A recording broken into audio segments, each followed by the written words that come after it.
muitas pessoas têm um site e cometem erros na criação desse site ou cometem erros na gestão desse site.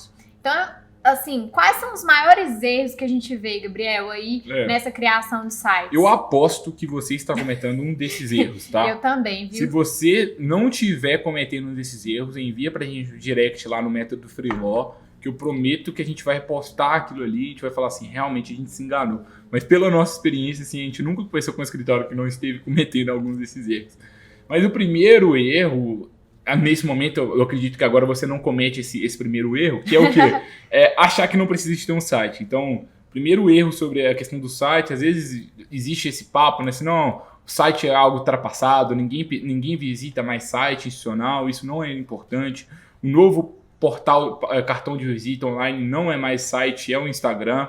E pode até ser o Instagram, mas mesmo no Instagram, você vai colocar ali link da bio, link para o seu site, porque um canal leva para o outro. E se alguém quiser dar um passo a mais, é importante que tenha esse site lá. Então ainda que seja o Instagram, realmente para o seu público é ali, ainda assim, para usar o Instagram melhor, você tem que ter um próximo passo para a pessoa. Então, não, esse argumento de que o site não é importante, ele não se sustenta no nosso ponto de vista, ok? O segundo ponto, né, é que muito escritório de advocacia entendeu que o site é importante. Só que investe demais nesse cartão de visita. Entendeu até um pouco além, né? E assim, achou que é tão importante que tá fazendo um investimento que às vezes não compensa para o início de um site para ter esse ambiente virtual o mais perfeito e o mais lindo possível. E assim, se você puder, envia pra gente lá nos comentários do último post que a gente fez lá no Método Freeló, falando assim, qual foi a proposta que você já recebeu para fazer um site. Assim, só pra gente ver, assim, mais ou menos, o que vocês estão recebendo de proposta. Mas muitas vezes as pessoas cobram 5 mil reais, 10 mil reais, 20 mil reais. Eu já vi proposta de 30 mil reais para fazer site para um escritório de advocacia. E não quero desmerecer o trabalho de alguém. Poxa, realmente o trabalho do web designer ali que vai fazer, dos programadores, é muito difícil. Só que assim, quando a gente está tratando de marketing, a gente tem que ser muito pragmático. A gente tem que analisar quanto que custa para a gente fazer alguma coisa e qual que vai ser o nosso retorno sobre o investimento. Vamos supor que eu vou pagar 10 mil reais para eu fazer um site para o meu escritório de advocacia. Mas qual que vai ser o meu retorno sobre o investimento sobre aquilo, sabe? Eu vou receber mais do que 10 mil reais. A minha expectativa é que eu receba mais do que 10 mil reais aí no curto prazo, no médio prazo.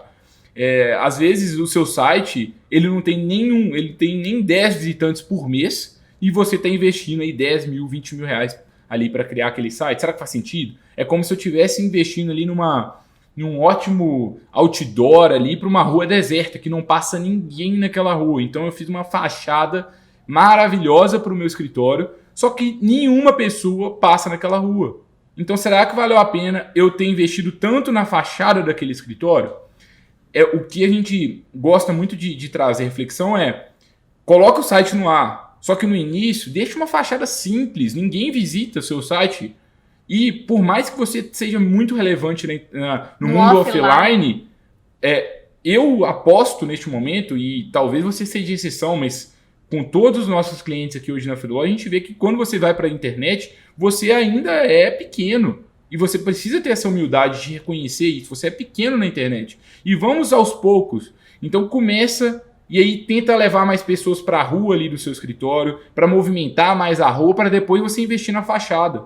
Então, cria o site, depois começa a tentar levar mais pessoas para entrar naquele site, e quando já tiver com um volume maior de pessoas, aí sim, não, e agora é o momento que eu posso investir 10 mil, 20 mil, 30 mil. Aí sim você poderia investir mais, né, Júlia?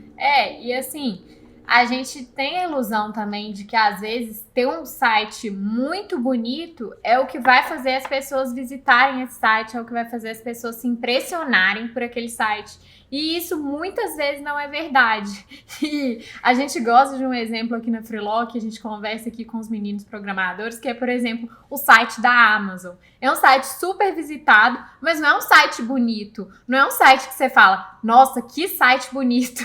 Então, assim, vamos pensar que a gente precisa gerar valor por meio do nosso site, né, Gabriel? E fazer com que a pessoa vá para o próximo passo. Uma coisa Exatamente. importante na hora que a gente cria um site é o que a gente quer, né? A gente quer contar a nossa história, a gente também quer captar clientes. Então, a gente tem que ter locais fáceis para a pessoa entrar em contato conosco, falar com a gente por WhatsApp, por e-mail, por telefone, da forma que ela quiser, divulgar os nossos conteúdos por lá, divulgar todos os nossos trabalhos. A gente tem que facilitar a pessoa para que ela dê o próximo passo. Exato. Então, assim, beleza é o menos importante. O que a gente tem que gerar é o quê? Pessoas que vão entrar lá, você conseguir gerar valor para essas pessoas e conseguir guiar essas pessoas para o próximo passo. E aí o exemplo da Amazon entra muito nisso. Todo mundo compra na Amazon, mas você não entra na Amazon e fala, que site bonito. Não, mas é um site que te guia para o próximo passo, que faz com que você tenha uma boa experiência por lá. E isso é muito mais importante do que, às vezes, você ter o site mais bonito e perfeito do mundo. Então, assim, vamos focar em ter um site inicialmente simples, especialmente se você está começando essa estratégia. Não adianta, como a gente falou, investir um dinheiro muito significativo numa estratégia que ainda não dá retorno, num lugar que ainda está um pouco ermo, que a gente precisa trazer pessoas para conhecer esse lugar. E aí, se for o caso, quando fizer sentido, você realmente faz um site muito bonito, que além de usual, de funcional, de guiar as pessoas para o próximo passo, você ainda deixa ele mais lindo ainda. O segundo erro, então, pessoal, é investir muito em um cartão de visita que é pouco acessado. Cuidado, tá? E se você já investiu, agora não adianta. Então, agora vamos usar esse cartão de visita. Aproveita esse cartão de visita. Mas agora vamos para o terceiro erro, que talvez você está cometendo ele também. Por quê? Muitos escritórios de advocacia acham que o que mais importa no site são as páginas. Mas não são as páginas do site que são as coisas que mais importam. Parece contraintuitivo, né? Vocês talvez devem estar um pouco assustados, porque o meu site tem as páginas. Tem a home, a página institucional, tem a parte ali sobre o escritório, a parte da equipe, das áreas de atuação, a parte de contato. Se não é isso que mais importa, o que importa? O que importa, o que mais importa no site do seu escritório são os conteúdos que você tem lá. Isso é o que vai gerar relevância para você na internet, isso que vai movimentar, vai gerar tráfego para o seu site. Então, mais importante do que qualquer página do seu site são os posts do seu site, principalmente no início, porque no início ninguém entra lá. As pessoas não vão, você nunca vai gerar um grande movimento de pessoas entrando no seu site só pela sua página institucional. Salvo se você já for um escritório assim, com centenário, assim, um escritório que tem muitos anos de atuação, já tem um nome fortíssimo nacionalmente. Mas se não for o caso, você vai atrair pessoas, não vai ser pelas suas páginas, vai ser pelos seus conteúdos. E aí, depois que você dá uma importância muito grande para os seus conteúdos, e você tiver um volume maior de pessoas entrando no seu site, aí sim que as suas páginas elas vão se tornar mais importantes. Porque assim, pensem com a gente aqui, né? O objetivo que a gente quer atingir por meio da criação do site é que ele te ajude não só a conduzir clientes que você já tenha, né? A se relacionar com clientes que você já tem, mas também a conquistar novos clientes de forma recorrente por meio da internet.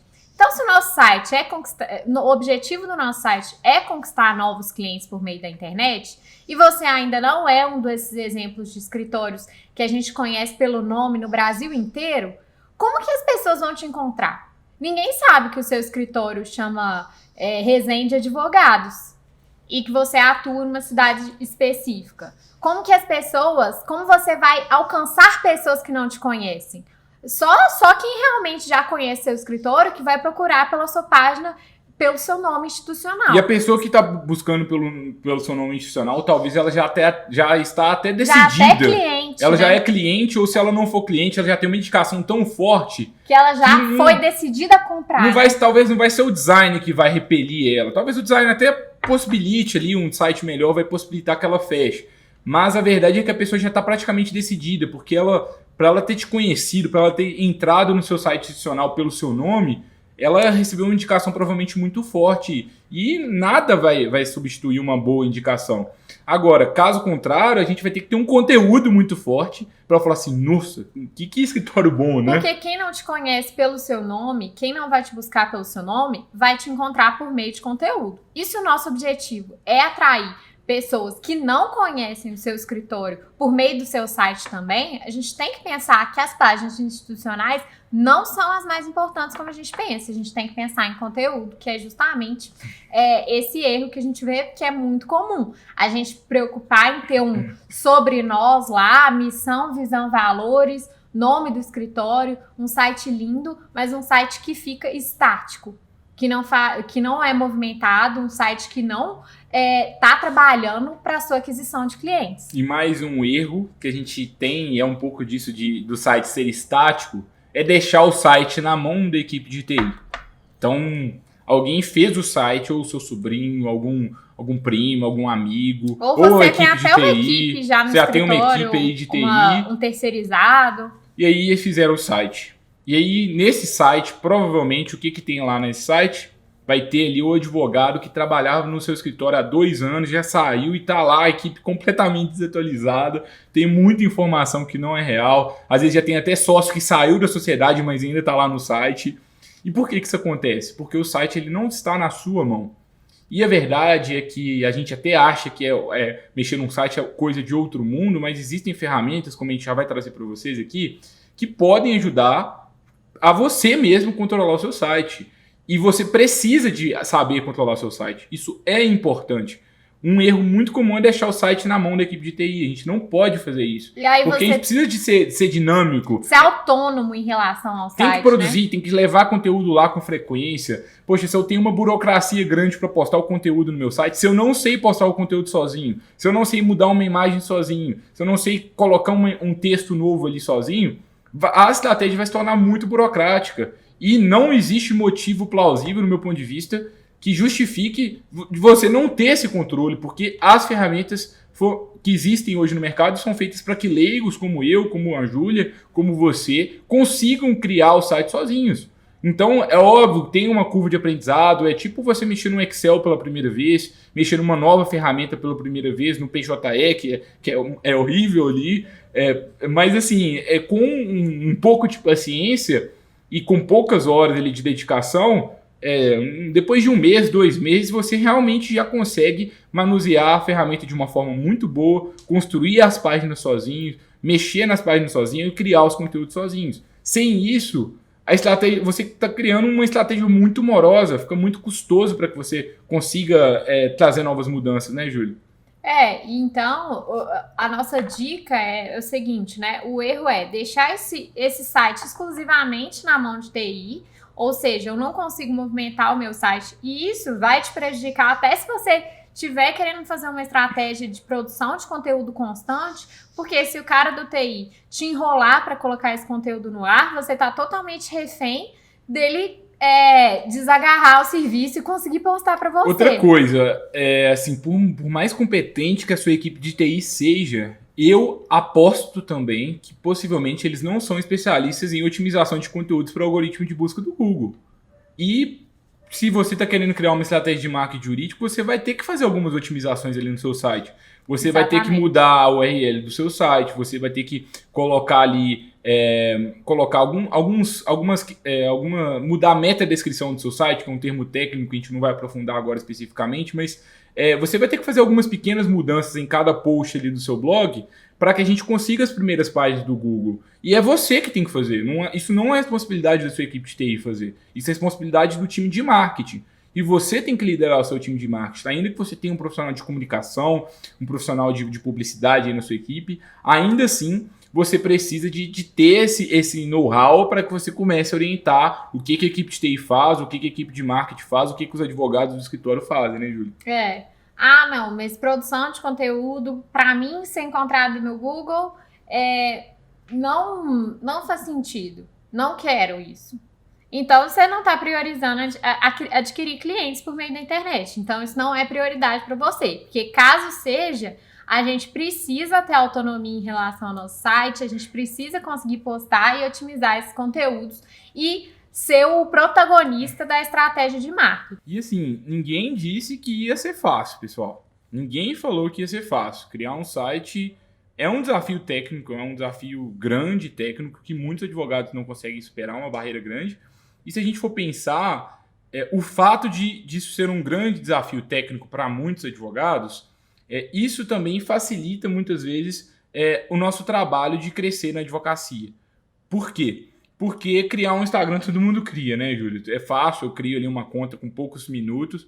Agora, eu criar um site, eu ter essa autonomia aí diante da minha equipe de TI, eu conseguir configurar ele, atualizar os conteúdos, otimizar os conteúdos lá dentro para os algoritmos de busca do Google, aprender isso exige um pouquinho mais de tempo, de paciência pelos advogados, e quem consegue superar esse desafio consegue aí surfar mais no mar azul, assim como a gente gosta de brincar, né, Júlio? Exatamente. E isso também puxa o próximo erro que a gente separou para vocês, que é justamente a gente acreditar que não é necessário ter um blog no nosso site, né? Que as páginas institucionais, elas bastam por si. Mas isso não é uma verdade. Por quê? Como a gente já trouxe aqui para vocês ao longo dos erros, o conteúdo é o que vai fazer com que novas pessoas que não conhecem o seu trabalho ainda, que não sabem da existência do seu escritório, passem a te conhecer. É isso que vai fazer a diferença na aquisição de clientes. É justamente isso que vai levar a sua estratégia para um próximo nível, que vai fazer com que você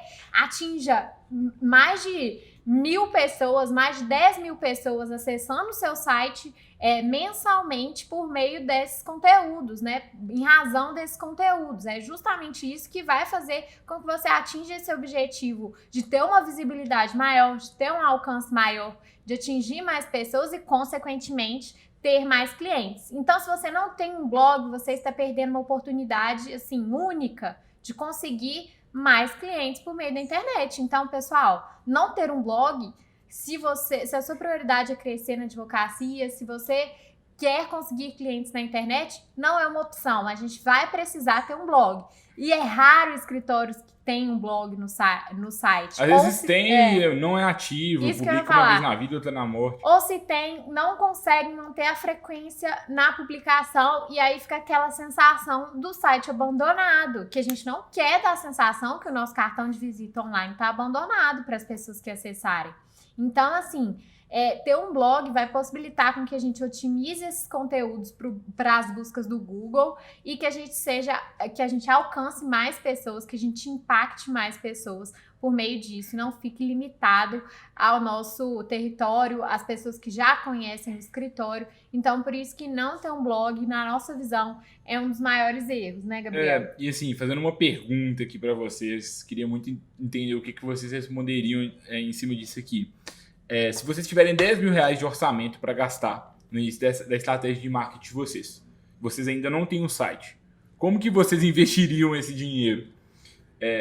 Assim, vocês investiriam tudo no site, investiriam um pouco no site, um pouco no conteúdo? O que vocês iam fazer para investir esse dinheiro?